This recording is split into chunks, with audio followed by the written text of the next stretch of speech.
Okay, just got in the car, closed my door, still unlocked, but my mirrors rolled up all by themselves. No idea why. When I closed the door, the windows or the mirrors rolled up. And if I go to hit this button, they don't pull back down. So I'm not sure how that would have happened, but the door's unlocked, mirrors are folded up. And now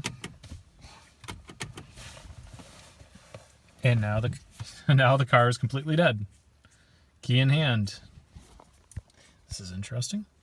Keys in hand, I'm hitting the start button and nothing is coming on. Oh, now it just came on.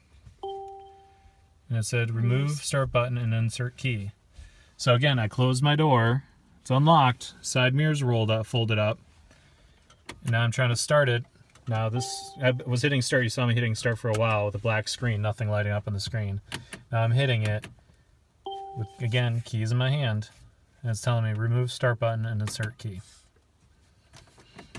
This is the second time I've driven the car since being back on trip and having problems.